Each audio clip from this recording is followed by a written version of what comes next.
What's wrong with you people? Welcome to Not Another Baptist Podcast. My name is Matt, and I am the pastor of Plymouth Park Baptist Church in Irving, Texas, and I'm joined by Kyle Bierman, who serves with the North American Mission Board, and we are delighted that you have joined us for a chat about Easter follow-up. We hope that you had an absolutely wonderful Easter with your church family. Now comes the fun part. Now comes following up, making it stick, whatever it may be. You know, we've talked before about, hey, don't make fun of the Christmas and Easter folks that just show up on those two holidays.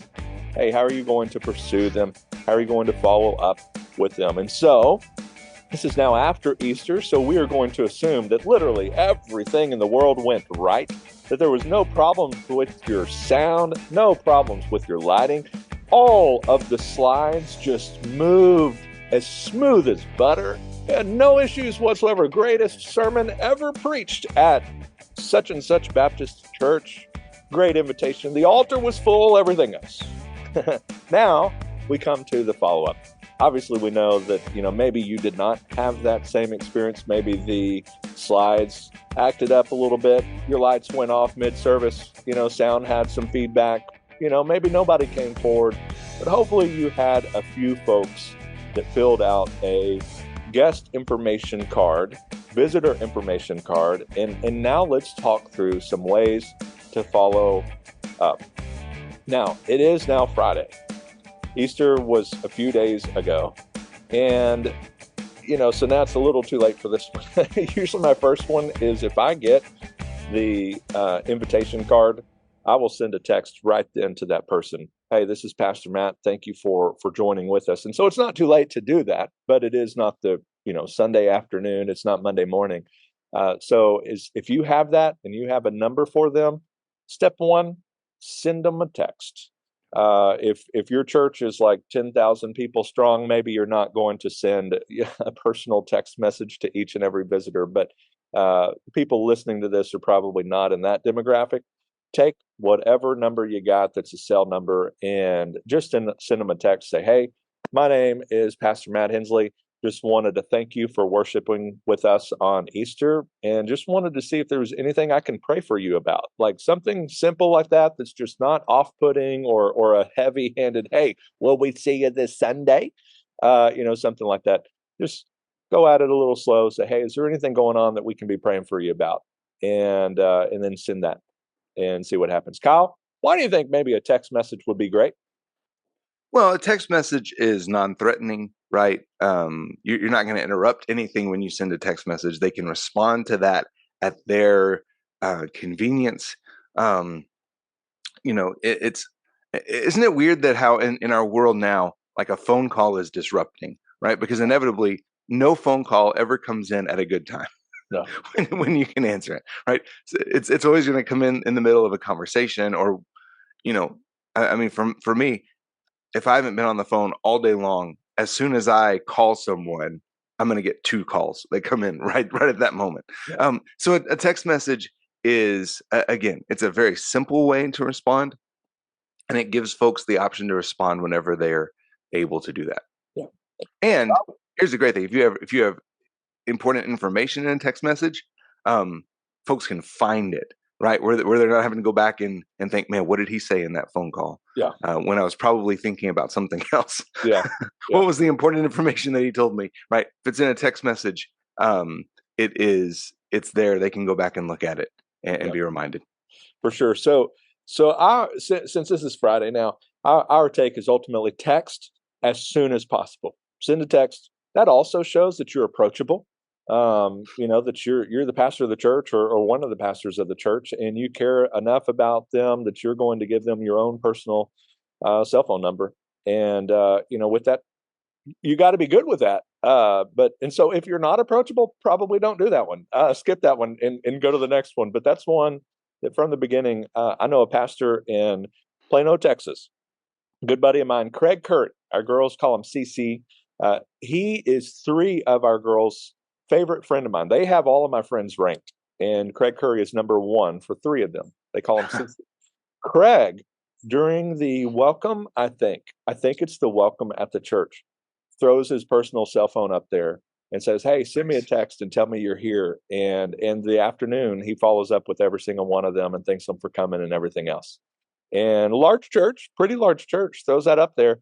And so I'm impressed by that. But if you got the text message, send them a text as soon as possible. Number dos, follow up a little bit later, a couple of days later, with a more formal, but not like over, like don't put too much on it, whatever. Yeah. But hey, send them an email if you got an email. So your visitor information card should hopefully have their name that you can, say, "Hey, Kyle," or "Hey, Bierman family," whatever it might be. And hopefully you got a cell phone. Hopefully you got an email. Hopefully you got an address, because that's going to be a next one. But send an email that's, "Hey, Kyle, so glad you joined us for worship on Easter. Just wanted to let you know some of the stuff that we have going on.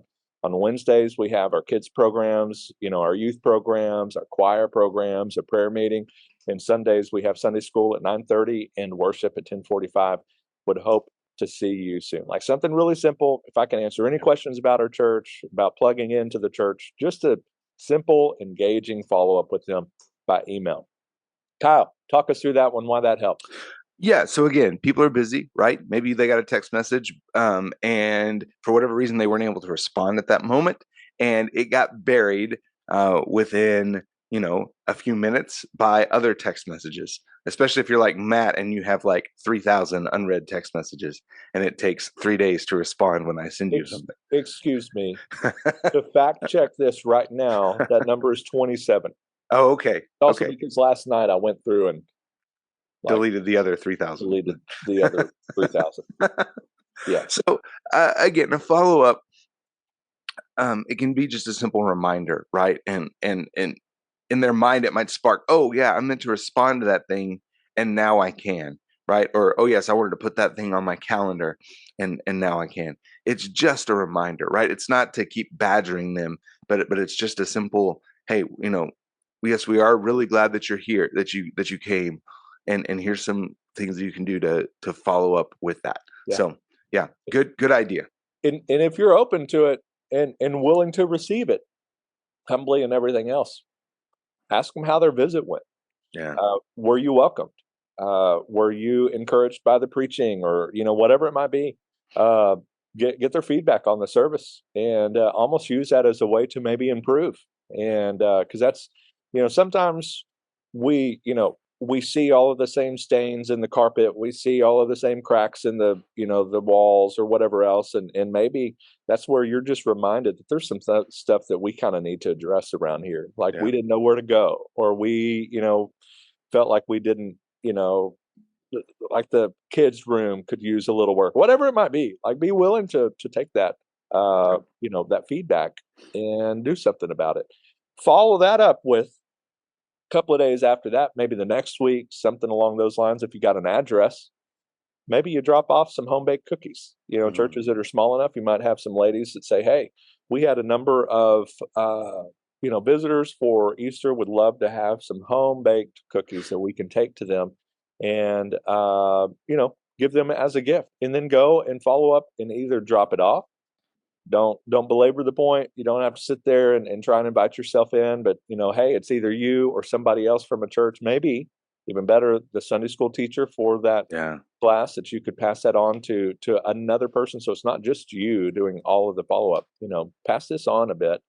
And maybe that Sunday school teacher and a couple of people from the class just pops by and say, "Hey, we just are so glad you were here, and I am so and so with the adult 2 Sundays, whatever your name is, and we just wanted to bring you some cookies and tell you we appreciate you," and leave it at that. Offer to pray with them and head out. And then that's another personal touch from the church that will go a long way. Kyle, talk us through that. Yeah, again, you're not trying to badger them, right? But you do want to let them know that you appreciated them coming, that you hope that they'll, if they're looking for a church home, if they're experiencing some need in their life, it's just a chance to follow up and have a touch point in their life. And like you said, maybe it doesn't lead anywhere beyond that, right? Maybe you drop off some cookies and they say thank you very much, and that's it. That might open up a whole conversation. And so you've got to be open either way, whichever way that goes, and whichever way the Holy Spirit may direct. But again, it's an opportunity to let folks know we appreciate you coming, right? We care about you. We want to know your story if you want to tell it. And again, you leave it at that, right? You don't try to force yourself in. Matt, what happens if you go and they are not home? Leave it in the mailbox. Okay. I'm just kidding. Don't do that. I think that's against the law. I think that is illegal. You probably don't want it sitting down on the ground. Right. So you might have one of those, you might think through along the door hanger side. There's a lot of different sides where maybe you can put those cookies in a Ziploc baggie or whatever in the door hanger with an invitation to the church or something along those lines. Yeah. Usually this might require a phone call to say, hey, we have something we want to drop off, and when would be a good time? Yeah. Hey, and hey, if there's a Ring doorbell, I mean, you can always push it, and I mean that gives you a chance to leave a personal video message. Bro, my favorite. Okay, ADD moment. My favorite Instagram reels right now is this guy that he goes to his neighbor's Hey house. neighbor. Hope I see you at church. Here we go. All right, ready for you? Let's go. And I die laughing every single time. And those corniest dad jokes ever. So hopefully you're not having a family argument in front of their Ring doorbell. But yeah, drop it off, tell them you love them, and then maybe you'll see them soon.